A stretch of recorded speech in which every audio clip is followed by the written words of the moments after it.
The president, feeling triumphant after finally defeating the zombie, orders his team to lower the aircraft to pick him up. Back in the laboratory, the mad scientist Faye is informed by a colleague that the citizens they had caged for live experiments all managed to survive. Faye, however, recalls they have a spy embedded in the organization and begins plotting to sabotage them. The rescued citizens cheer and jump in relief, grateful to have been saved by the soldiers. Meanwhile, on board the Air Force plane carrying nuclear payloads, a pilot secretly allied with Faye operates as their undercover agent. The co-pilot notices the spy acting suspiciously, tampering with the plane's controls and buttons. Suddenly, the spy presses the ominous red button, triggering a nuclear launch aimed directly at the civilians below. A nuke capable of leveling the entire city is released, hurtling toward the unsuspecting citizens. The entire team, blissfully unaware of the sabotage, begins celebrating, hopeful they'll soon return home to their families after completing the mission to save all the citizens. But suddenly, the pilot's voice cuts through the celebration, yelling for everyone to hold back. There's a traitor among them, and a nuke has been dropped. Confusion and panic ripple through the crew as the terrible reality sinks in. Just when the president thinks the threat is finally over, a chilling wave of stress floods his mind as he receives the devastating news. An enemy spy has infiltrated their aircraft and launched the nuclear warhead. The president raises his eyes toward the sky, scanning the scene, only to see the nuclear missile plummeting down, a few seconds away from detonating and obliterating the entire city. The president's team is on high alert, ready for turbulence as they lower altitude and open the cabin doors, preparing for his re-entry. To escape the impending explosion, the president must rely on his powered leg boosters, the same ones he used to chase down Zombie. As he tries his best to reach the plane, his team calls for him to hurry. But just as he's about to jump, the boosters fail, and a wave of regret fills his eyes. He realizes the time he wasted leaping from the aircraft and chasing Zombie instead of staying on board to lead his team. With his boosters drained and no options left, he feels a pang of foolishness for not recharging them before the mission. Glancing to his left, he senses someone watching him and is stunned to see Zombie, looking directly at him. Instead of revenge, Zombie extends a hand, catching the president and spinning him around to hurl him back to the plane. The president yells as he's thrown like a baseball, but fortunately, lands feet first inside the cabin. His team rushes over as he takes a deep breath to steady himself, but rather than relief, a wave of irritation overtakes him. Zombie is still alive. Meanwhile, the nuke was closing in on the city, set to obliterate the deserted place and wipe out all remaining zombie citizens. With a determined look, Zombie clenched his fists, cracking the ground beneath him as he launched himself like a rocket into the sky. Hurtling toward the nuke, he devised his move on the spot, calling it the bare-handed nuclear warhead catch. Every eye in the organization, from top leaders to the mad scientist Faye, was glued to the spectacle. They watched in awe as Zombie collided with the nuke, creating a massive explosion that lit up the sky. The president stood speechless, unable to comprehend how a mutant could not only withstand a nuclear explosion, but also save the city in the process. When the smoke finally cleared, Zombie stood grounded, miraculously unharmed, except for his clothes, which had taken the brunt of the blast.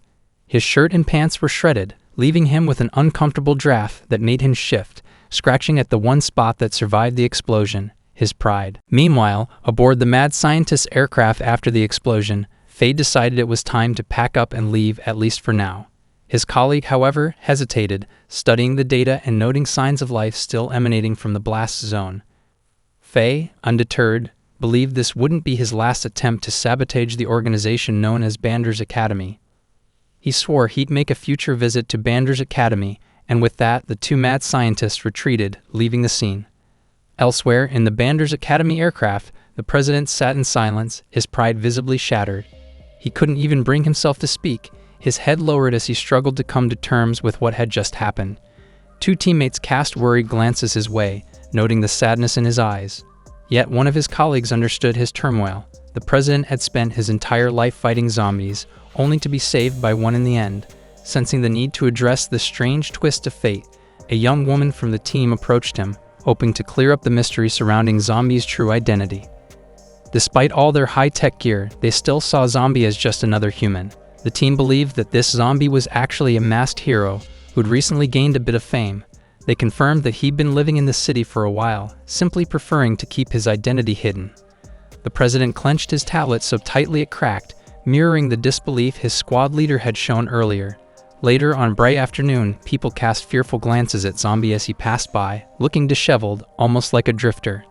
Unfazed, he headed to a public phone booth to call his friends. Varmint answered enthusiastically, assuring him not to worry. Everyone had made it out safely. Most of them were doing well, actively searching for a new place to stay. Feeling relieved, Zombie promised he'd come find them once they'd settled in. After a long, intense day, Zombie finally returns home to unwind.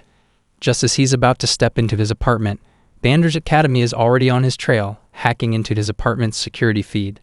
They catch a glimpse of him at the door, but Zombie senses he's being watched and glares directly at the camera. Catching them off guard, the president and his team are stunned. Meanwhile, Zombie, minding his own business, gets into his workout routine, energizing himself with Face Off by Tech N9 Knee and The Rock. Memories of his friends, who he considers family, cross his mind as he spots a photo of them all together. Wondering if they've settled in, he plans to visit them soon. Just then, the president of Bander's Academy bursts into Zombie's apartment unannounced, ordering his security team to seize everything, right down to his kitchenware, bathroom essentials, bedroom belongings, pots, bowls, and spoons. Zombie's home becomes a whirlwind of confiscation. As the security team fans out to carry out his orders, Zombie, now firmly planted on the ground and visibly annoyed, considers calling the police to report these unwelcome visitors. But before he can, the president pulls out a legal document introducing his organization, Bander's Academy. With a smug tone, he informs Zombie that he has been accepted into the academy and is now an official member, despite Zombie's lack of consent. The president acts as though breaking into someone's home is perfectly routine. He then orders the security team to seize Zombie and drag him out of his own home, but Zombie isn't having any of it. He pushes back hard, insisting he has no intention of joining an organization he's never even heard of, let alone a school. Bander's Academy, still under the belief that Zombie is merely human, is met with fierce resistance as Zombie fends off the security officers. The guards, unprepared for his strength, find themselves injured in the struggle as Zombie refuses to be taken from his own home. Bander's Academy forces Zombie into their vehicle. Meanwhile, a red-haired girl on the team questions the president's decision, feeling it might be crossing a line. The academy, after all, has strict recruitment standards, and she's unsure if it's even permissible to admit someone just because the president commands it. She adds that each dorm in the academy is meticulously planned, so if the president truly intends to bring Zombie back, there might not even be a place for him to stay. But the president, undeterred, insists Zombie can stay with him if necessary, almost desperate to recruit him. He sees immense potential in Zombie, a strength he believes could be invaluable to the academy's goals. As the security team followed the president's orders, they gathered all of Zombie's essentials and took them to the president's place, leaving Zombie confused by her sudden actions. When they arrived, he and the president exchanged glances, each silently waiting for the other to break the tension with some kind of explanation. Feeling slightly intimidated, Zombie eventually asked if he'd actually be staying at her place. The president, with a cool and straightforward response, hinted that perhaps he was expecting to share her room. Zombie's heart raced at her unexpected reply, his mind spinning in momentary panic at the awkward assumption. His thoughts briefly drifted to an impossible scenario, a human and a zombie together, before he quickly dismissed it. The president soon clarified that he'd be sleeping in her guest room. Embarrassed, Zombie tried to stammer out the truth that he wasn't quite human, but the president seemed uninterested, already busying herself by removing her boots. Zombie shifted uncomfortably, stealing a glance at the president as he tried to think of something. Anything to say that wouldn't expose his identity. Just then, the president mentioned that her boots were actually part of a robotic prosthetic. She explained, almost detachedly, that she'd amputated her own legs below the knee. Her face clouded over, her voice tightening as she described her hatred for zombies, which started when her hometown fell to a zombie outbreak in her childhood. Both her parents had turned into zombies and, in a harrowing twist of fate, had bitten her legs. Forced to survive, she had no choice but to cut off her legs and kill her parents herself. Since that day, she had made it her mission to exterminate every zombie she encountered. Hearing her story, Zombie went pale and instinctively clamped his mouth shut, grateful she hadn't heard his confession moments earlier. Determined not to reveal the truth about himself, he scrambled to change the topic, awkwardly asking about Bander's Academy. The The president seemed relieved to move on and explained that OdoyRecapz Academy was an organization dedicated to finding ways to combat zombies. She recounted its history, revealing that it was founded 1,000 years ago, shortly after the first zombie outbreak. Humanity's ancestors established it 2 centuries later to ensure survival, training countless talented individuals over the years to battle the zombie threat. Zombie tried to recall his first moments as a zombie, but all he could remember was the chaos of the first outbreak, when he was instantly turned. Acting as though he had no memory of his own history, he listened intently, though the president seemed too preoccupied to engage in conversation. She reminded him that he was expected to report to the academy the next day, mentioning that she had managed to secure his admission through a backdoor channel. Zombie's reluctance was clear.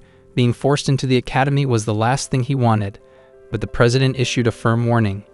If he attempted to escape, the academy's top experts would investigate his motives. Finally, the president introduced herself as Violet. She mentioned that one of her team members, a man named Don, would escort him to the academy, assuming they had met before. But Zombie had no idea who Don was. The next morning, a red-haired girl showed up at his door. The next day at OdoyRecapz Academy, Zombie arrives at the academy gates alongside Dawn, who looks thrilled. But Zombie is still struggling to remember her. Dawn feels a bit let down, recalling the short time they shared in an armored personnel carrier. Then suddenly, a memory clicks for Zombie. He teases Dawn, reminding her that she was just a kid when they first met.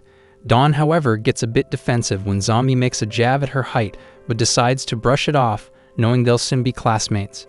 Dawn heads off, urging Zombie to follow her for the entrance exam. After a moment, Zombie wonders if he even needs to take the exam. But for Dawn, it's non-negotiable. The academy has strict standards to test not only applicants' physical abilities, but also their zombie-killing skills. She explains just how intense the requirements are. For example, if the world record for the 100-meter dash is 9.58 seconds, a OdoyRecapz Academy applicant is expected to beat that, even if only by a fraction of a second. Zombie feels a bit of pressure hearing this, finally understanding why OdoyRecapz Academy has such a tough reputation. Dawn wonders what's going through Zombie's mind. In reality, Zombie is honestly starting to think that OdoyRecapz Academy is more like an asylum full of lunatics. A few minutes pass, and the crowd begins to gather for the entrance exam. Everyone looks intense and ready for action. The place is packed, and they're all waiting for instructions. Since Dawn is too small to see over the crowd, Zombie lifts her onto his shoulders so she can get a better view. But then, a bald man nearby gets annoyed, snapping at Dawn for shouting too loudly. Dawn isn't one to back down, though, and snaps right back at him. Meanwhile, Zombie casually throws out a question, almost jokingly referring to himself, wondering if someone who once lifted an entire building in the human city should even need to take an entrance exam. Dawn explains that OdoyRecapz Academy doesn't make exceptions for anyone. She mentions that the academy has students who could lift planes, and that the old government made sure everyone follows the same rules. She adds that every student here has their own secrets, and for obvious reasons, nobody watches the news at OdoyRecapz Academy. Then, a man with a peg leg arrives, looking like the seasoned middle-aged type who might run the show here. This is Chen, the head of the sports department and the day's entrance exam proctor. Before starting, Chen gives a quick rundown of OdoyRecapz Academy's prestigious history, explaining how their ancestors established the place. He tries to deliver an inspiring speech, but midway through, someone calls his name from the crowd. It's Zombie, who, feeling a bit self-conscious about suddenly being the center of attention, has a question. Zombie asks what would happen if someone found a zombie on campus. With a casual smirk, Chen explains that they'd dismember the zombie and hang its remains near the academy gates as a warning. He adds that they sterilize any zombies detected within the school grounds. Zombie, hearing this horrific procedure, stares blankly, trying to process the brutal details. Sensing Zombie's discomfort, Chen locks eyes with him, grinning as he clarifies that sterilize means chopping off a zombie's private parts. At this, Zombie instantly feels a phantom pain in his own personal area, imagining the worst. After Chen's introduction, the entrance exam finally begins. Every applicant takes their position, fully focused, waiting for the signal. The referee gives the command, and they're off. Most of the applicants are so powerful that a gust of wind kicks up as they sprint. Zombie is stunned by a guy with bright orange hair racing past him. Everyone is moving so fast it's almost impossible to see their movements clearly. The first to reach the finish line is the orange-haired man, Wu Chengsu, who finishes the race in just 3 seconds. Zombie can only watch, speechless, as he's still making his way to the finish line. Next up is the shooting test. The participants concentrate, aiming carefully, while Chen explains in the background that shooting is the most basic skill for fighting zombies. Zombie, meanwhile, feels like he's being forced into an asylum that teaches zombie fighting tactics rather than theoretical knowledge about them. Trying to stay focused, he glances over and spots another impressive candidate, Dawn, who's handling her weapon with ease. Dawn fires off 4 rounds, decapitating every target in a single swift motion. She passes the shooting test with pride in her skills, while Zombie feels a wave of embarrassment compared to the sheer power of the other applicants. Several applicants fail this test and, frustrated, start venting their anger on the straw dummies. Zombie, tense throughout, does his best to stay calm. They all move on to the next challenge, the shot put test. Chen explains that for this test, they need to throw the ball at least 80 meters to pass, but 100 meters to really stand out.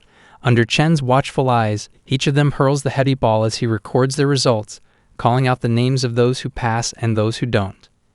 After finishing with one group, Chen calls up the next, and Zombie, meanwhile, tries to control his strength, avoiding suspicion and thinking he's surrounded by lunatics.